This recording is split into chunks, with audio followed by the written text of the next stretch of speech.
प्यारे विद्यार्थी नमस्कार। आपका मेरे यूट्यूब चैनल हार्दिक एजुकेशन वर्ल्ड में स्वागत है। आज मैं आप लोगों को कक्षा 8 UP board math Hindi medium की अभ्यास 1E को हल करके आप लोगों को बताऊंगा।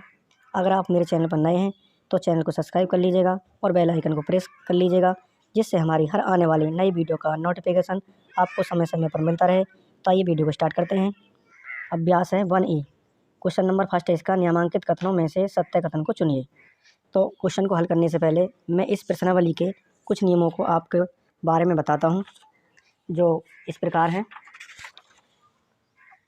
इसका पहला नियम है, यानी जो त्रिगुण है, पहला है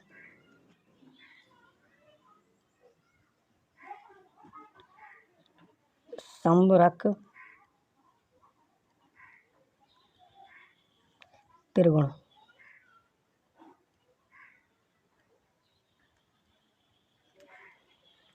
तो समरक त्रिगुण क्या होता है कि जैसे दो परिमित संख्याओं गुणनफल भी एक परिमित संख्या ही होगा, तो इसे क्या कहते हैं? समरक त्रिगुण कहते हैं। कैसे? पहले मैं इसकी परिभाषा बताऊं आपको। यानी दो परिमेय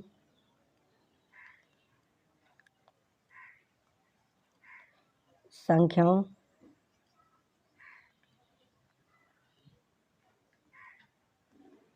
का गुणनफल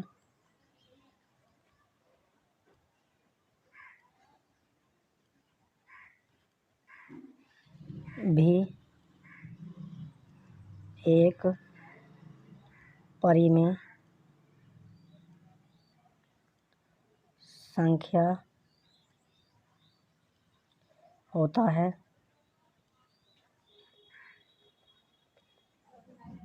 इसे समरक त्रिगुण कहते हैं। यानी समरक त्रिगुण क्या है? दो परिमेय संख्याओं का गुणनफल भी एक परिमेय संख्या होता है, इसे समरक त्रिगुण कहते हैं। जैसे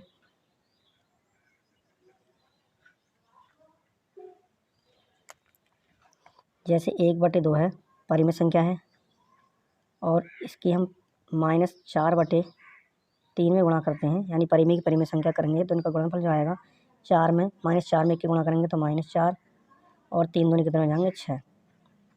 तो ये क्या होता है? समरक त्रिगुण होता है। यानी दो परिमेय संख्याओं का गुणनफल भी एक परिमेय संख्या होता है, इसे समरक त्रिगुण कहते हैं। दूसरा है क्रम विनिमेय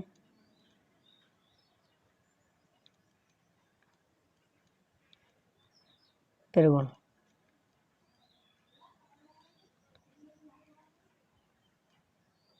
ये होता है हमारा क्रम विनिमेय त्रिगुण। तो इसमें क्या है, यानी इसकी जो परिभाषा है वो है क्रम बदलने की, यानी क्रम बदलने को ही क्रम विनिमेय त्रिगुण कहते हैं। क्या है? क्रम बदलने को क्रम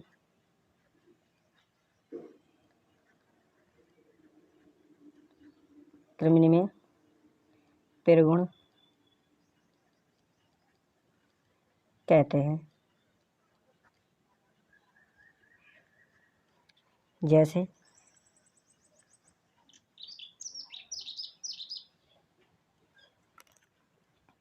है 3/2 गुणा 5/4। तो आप इसे इस प्रकार लिख सकते हैं, 5/4 गुणा 3/2। इसी को हम क्या कहते हैं? क्रम विनिमेय त्रिगुण। क्रम बदलने को क्रम विनिमेय त्रिगुण कहते हैं। जैसे 3/2 गुणा 5/4, तो इनका क्रम क्या है? आपस में हम चेंज कर देंगे, यानी 3/2 के स्थान पर 5/4 और 5/4 के स्थान पर 3/2 लिख देंगे। यही क्रम विनिमेय त्रिगुण होता है प्यारे बच्चों। आगे है तीसरा है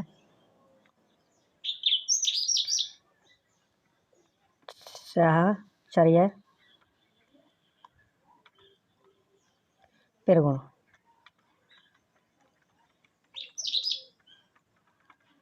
यह है सहचर्य त्रिगुण। तो सहचर्य त्रिगुण क्या होता है?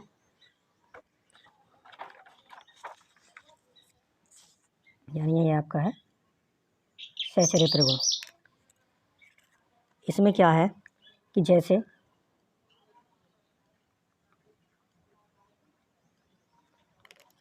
संख्या है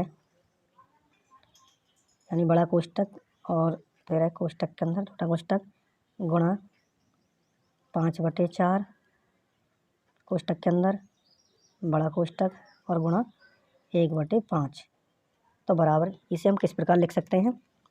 ये प्यारे विद्यार्थियों सहचर्य है।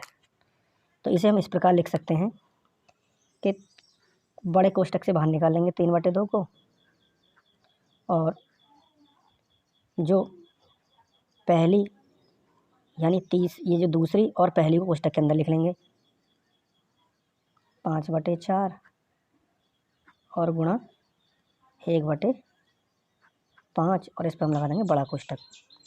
यानी कहने का मतलब है 3 संख्याएं हैं 1 2 3, तो ये बड़े कोष्टक के अंदर है पहली और दूसरी, तो पहली संख्या को हम कोष्टक से बाहर निकाल लेंगे और दूसरी और तीसरी को कोष्टक के अंदर बड़े कोष्टक के अंदर लिख देंगे। इसी को क्या कहते हैं? सहचर्य त्रिगुण। चौथा है वितरण त्रिगुण है।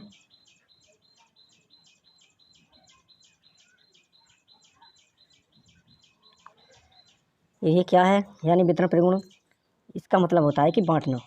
वितरण त्रिगुण का मतलब है बांटना। तो कैसे बांटेंगे? जैसे हमें संख्या दे रखी है कोई, जैसे है 1/3 और कोष्टक के अंदर है 3/2 प्लस 5/4 तो बराबर। इसे किस प्रकार बांटेंगे? तो पहले 1/3 और गुणा 3/2 प्लस 1/3 गुणा यानी 5/4।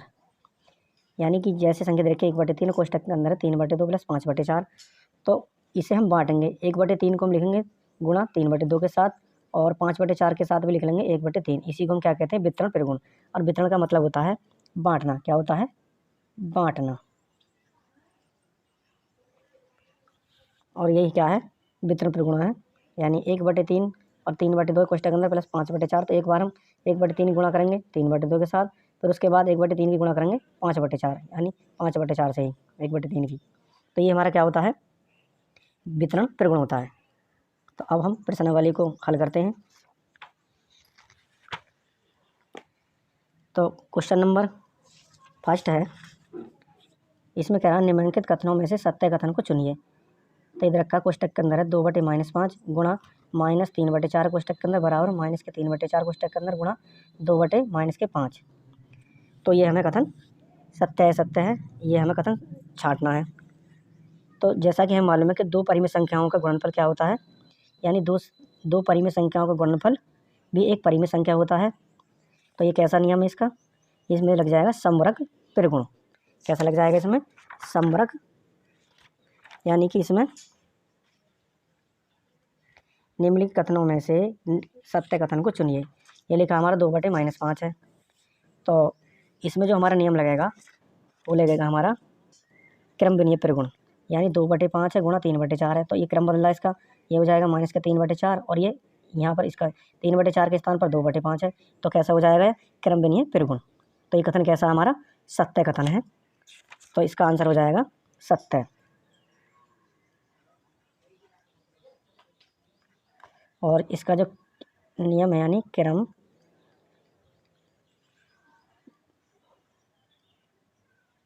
विनिमय त्रिगुण, और यही आंसर है। उसके बाद देखते हैं हम दूसरा भाग है, बड़ा कोष्टक है -2/-3 गुणा 1/5 बड़ा कोष्टक गुणा -2/7 बराबर है -2/-3 गुणा 1/5 बड़े कोष्टक के अंदर गुणा -2/7 है। तो ये कैसा है? इसमें कौन सा नियम लग रहा है? तो प्यारे विद्यार्थियों, मैं अभी आपको बताया है, तो इसमें क्या लग रहा है? हमारा सहचर्य त्रिगुण लग रहा है। सहचर्य त्रिगुण कैसा है कि बड़े कोष्टक के अंदर है -2/-3, तो इसे बाहर कर लेंगे और पहली, दूसरी, तीसरी, तो पहली को तो बाहर कर लेंगे बड़े कोष्ठक से, दूसरी और तीसरी को बड़े कोष्ठक के अंदर लिख देंगे। तो आपकी इसी प्रकार लिखी हुई है। तो कैसा हो जाएगा कथन, ये भी सत्य ही है। तो ये कौन सा त्रिगुण है, सहचर्य, सहचर्य त्रिगुण। और यही आपके प्यारे विद्यार्थियों आंसर है। आगे है कि तीसरा है 3/4 और कोष्ठक के अंदर है -5/7 का गुणनफल परिमेय संख्या नहीं है। तो आपको बताना है कि 3/4 और -5/7 का गुणनफल परिमेय संख्या नहीं है। तो इसमें प्यारे विद्यार्थी कौन से नियम लग रहा है कि जैसा कि हम जानते हैं कि दो संख्या, यानी पहली संख्या यह है और दूसरी यह, यानी दोनों परिमेय संख्या है, इन दोनों संख्याओं का गुणनफल भी एक परिमेय संख्या होता है। तो उसे कौन सा नियम कहते हैं, समरक त्रिगुण। और ये क्या करा, परिमेय संख्या नहीं है। तो ये कैसा हो जाएगा कथन हमारा, ये कथन असत्य हो जाएगा। क्या हो जाएगा, असत्य कथन हो जाएगा। और ये नियम जो लगेगा इसमें समरक त्रिगुण, कौन सा लगेगा, समरक त्रिगुण। और यही आपका प्यारे विद्यार्थियों आंसर है। यानी दो परिमेय संख्याओं का गुणनफल भी एक परिमेय संख्या होता है, लेकिन क्वेश्चन में हमें दे रखे नहीं, तो इसलिए कैसा हो जाएगा, असत्य हो जाएगा कथन। और इसमें जो नियम लग रहा है वो समरक त्रिगुण का लग रहा है। क्वेश्चन नंबर इसका फर्स्ट भाग का चौथा देखते हैं। चौथे में कह रहा है कि बड़ा कोष्ठक है, छोटा कोष्ठक 7/-8 प्लस -5/6 और बड़ा कोष्ठक गुणा 3/4 बराबर -7/-8 गुणा 3/4 प्लस -5/6 गुणा 3/4। तो इसमें हम देखते हैं कि इसमें कौन सा नियम लग रहा है। जैसा कि हम देख रहे हैं 7/-8 है, तो ये नियम लग रहा है हमारा किसका, वितरण त्रिगुण का नियम लग रहा है। यानी संख्या इसमें हो रही क्या हो रही है, बढ़ रही हैं। यानी 7/8 1 2 3, तो 3/4 की आपने देखी यहाँ 7/8 के साथ भी गुणा हो रही है और 3/4 की -5/6 के साथ भी हो रही है। यानी क्या हो रहा है, संख्या बढ़ रही हैं। यानी 3/4 की 7/-8 हो रही है, ये हो रही, उसके बाद 3/4 की 5/6 के साथ हो रही है। और जब मैंने आपको वितरण नियम बताया तो उसमें इसका मतलब क्या है, यानी वितरण त्रिगुण का मतलब है बांटना। तो एक ऐसा कथन हो जाएगा हमारा सत्य कथन हो जाएगा। और कौन सा नियम है ये, वितरण त्रिगुण। और यही प्यारे विद्यार्थी आपका आंसर है। क्वेश्चन नंबर 2 है, निम्नलिखित कथनों को गुणा की क्रिया करके सत्यापित कीजिए। फर्स्ट भाग है 2/7 गुणा -11/8 है बराबर -11/8 गुणा 2/7। तो हमें ये जो फर्स्ट, यानी इसे तो कहते हैं हम LHS और इस वाली संख्या को कहते हैं RHS। ये हमारा बायां पक्ष है, दायां पक्ष है। तो दोनों का आंसर क्या आना चाहिए, सेम आना चाहिए, यानी बराबर आना चाहिए। तो हमारा कथन कैसा हो जाएगा, सत्य है। अगर अलग अलग आंसर आते हैं तो क्या कथन हो जाएगा हमारा, असत्य है। तो प्यारे विद्यार्थियों हम इसको हल करते हैं। यानी 2/7 है, गुणा कोष्ठक से बाहर निकाल लेंगे तो -11/8 और बराबर -11/8 और गुणा 2/7। तो ऊपर वालों की में ऊपर की गुणा कर लेंगे, नीचे वालों की में गुणा कर लेंगे। तो 2 में -11 गुणा करेंगे तो ये आपका आ जाएगा 11 दूनी 22 माइनस के और 7 8 56 बराबर। इसी प्रकार -11 में 2 गुणा करेंगे तो हो जाएगा -11 दूनी 22 और 7 8 56। तो माइनस के 22/56 और माइनस के 22/56। तो कथन कैसा हो जाएगा प्यारे विद्यार्थियों, सत्य हो जाएगा। और यही आपका आंसर हो जाए। इसका अगला भाग देखते हैं। इसका सेकंड भाग है, यानी -8/9 कोष्ठक के अंदर गुणा 15/17 बराबर 15/17 गुणा -8/9 कोष्ठक के अंदर। तो इसे हल करते हैं। ये भी हमें सेम फर्स्ट क्वेश्चन की तरह करना है। यानी यहाँ तक इसका आंसर बाएं पक्ष और दाएं पक्ष का यानी बराबर आना चाहिए। अगर बराबर आता है तो सत्य है, और अलग अलग आते हैं, भिन्न भिन्न आते हैं तो असत्य है कथन। तो इसे हल करते हैं, कोष्ठक से बाहर निकालते हैं -8/9 और गुणा का चिन्ह लगा लेते हैं 15/17 और बराबर 15/17 है और गुणा कोष्ठक से बाहर निकालेंगे तो 8/9 ऊपर ऊपर गुणा कर लेंगे। ऊपर एक संख्या क्या है, अंश है, नीचे 11 है, तो ऊपर ऊपर वाले गुणा कर लेंगे। तो माइनस के 8 है, 15 गुणा करेंगे तो आ जाएगा माइनस के 15 अट्ठे 120 हो जाएगा। और नीचे 17 निम्न 153 हो जाएगा, बराबर। इस प्रकार इधर करेंगे 15 अट्ठे 120 हो जाएगा माइनस के, और 17 निम्न 153 हो जाएगा। तो यहाँ पर भी हम लिख लेते हैं, यानी LHS बराबर RHS। और ये कैसा हो जाएगा हमारा कथन, सत्य हो जाएगा, क्योंकि ये माइनस के 120/53 है और ये माइनस के 120/53 है, तो कथन हो जाएगा सत्य। यानी LHS बराबर हो जाएगा यानी RHS। और यही प्यारे विद्यार्थी आपका आंसर है। इसका थर्ड भाग को हल करते हैं। थर्ड भाग में दे रखा है -8 गुणा बड़ा कोष्टक 1/2 गुणा छोटा कोष्टक -4/3 और बड़ा कोष्टक बराबर माइनस के 8/7 गुणा 1/2 बड़ा कोष्टक गुणा माइनस के 4/3। तो आप देख रहे हैं तो मैं इसे हल करता हूँ और ये बताना है हमें कि सत्य कथन है या असत्य है। पहले हम बाएं पक्ष लिख लेते हैं, -8/7 गुणा, इसमें गुणा कर लेते हैं 4 एकम 4 माइनस के और 3 दूनी 6 बराबर, इसे हल कर लेते हैं। माइनस के 8 के 1 में गुणा करेंगे तो 8 आ जाएगा, 8 एकम 8 और 7 दूनी 14 और गुणा -4/3। आगे हल करते हैं, ये हो जाएगा यहाँ -8/7 गुणा -4/6 बराबर -8/14 और गुणा माइनस के 4/3। तो गुणा करेंगे माइनस के 8 में माइनस के 4 की, तो हो जाएगा आपका प्लस का 8 चौक 32 प्लस के और 7 छंग 42 माइनस माइनस प्लस हो जाएंगे, 8 चौक 32 और 14 ती 42, 32/44 और 32/44 कैसे हैं, बराबर हैं। तो कैसा कथन हो जाएगा, ये सत्य हो जाएगा, यानी LHS बराबर है RHS की। और यही प्यारे विद्यार्थी आपका आंसर है। प्रश्न नंबर 3 है, निम्नांकित में रिक्त स्थानों की पूर्ति अपनी अभ्यास पुस्तिका में कीजिए और प्रत्येक कथन के आगे संबंधित प्रगुण का नाम भी लिखिए। यानी प्रश्न में कह रहा है कि निम्नांकित में रिक्त स्थानों की पूर्ति अपनी अभ्यास पुस्तिका में कीजिए और प्रत्येक कथन के आगे संबंधित क्या ने प्रगुण का नाम भी लिखिए, और रिक्त स्थान की हमें पूर्ति भी करनी है। तो प्यारे विद्यार्थी क्वेश्चन को हल करते हैं।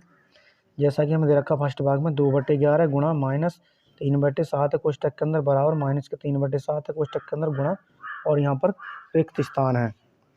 तो प्यारे विद्यार्थियों आपको बताने यहाँ पर क्या आएगा, तो यहाँ -3/7 है, तो यहाँ हमें दिखाई दे रहा है यहाँ कि यहाँ पर क्या आ जाएगा हमारा 2/11 आ जाएगा।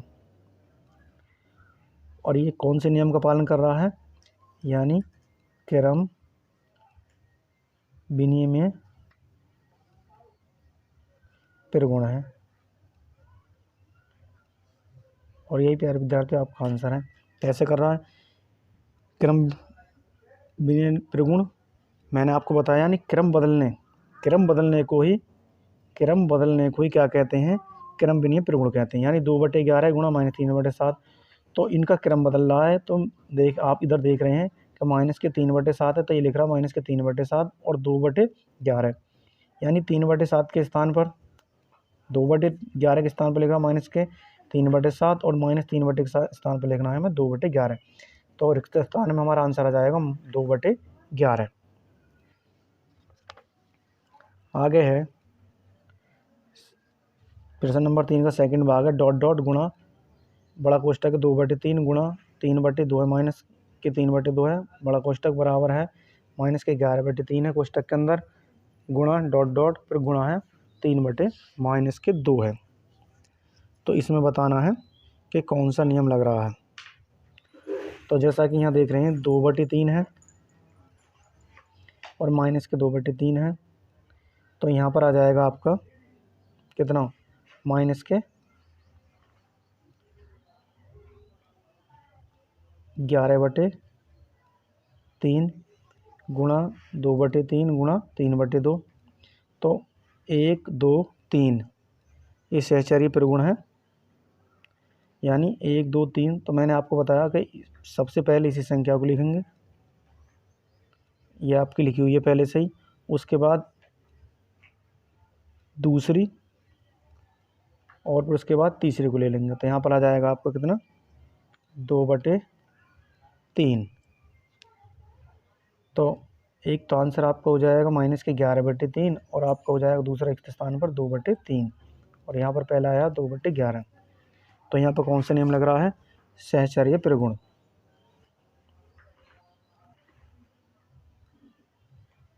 सहचर्य परिगुण, और ये प्यारे विद्यार्थी आपका आंसर है।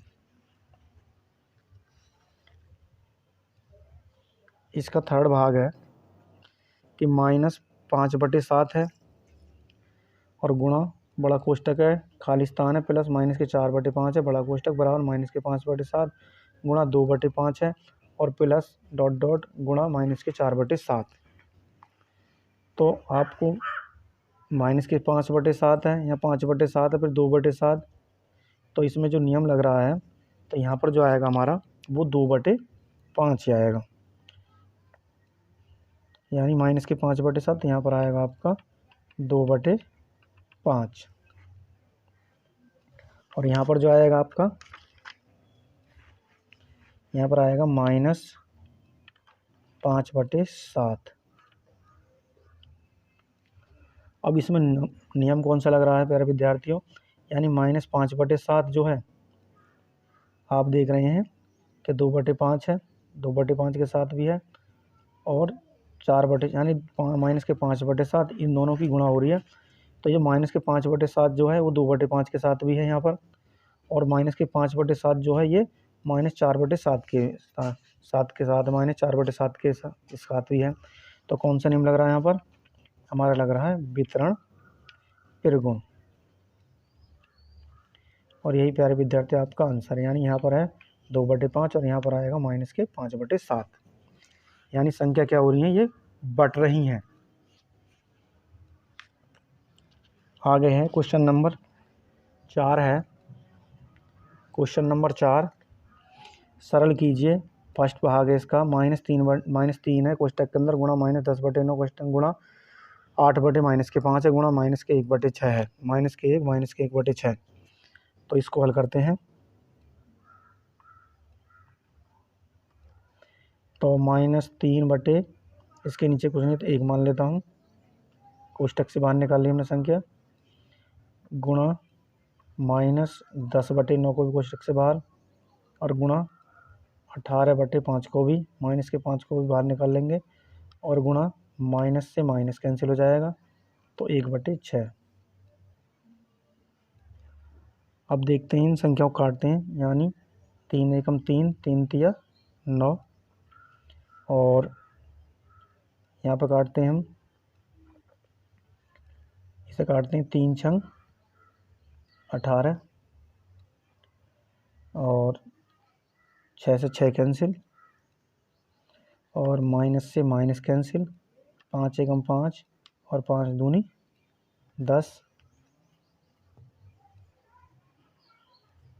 तो ऊपर क्या बचेगा हमारा, यानी माइनस का 2 बचेगा और नीचे बचेगा हमारा 1। माइनस के 2 में 1 की भाग करेंगे तो -2 आएगा, और यही प्यारे विद्यार्थी आपका आंसर है।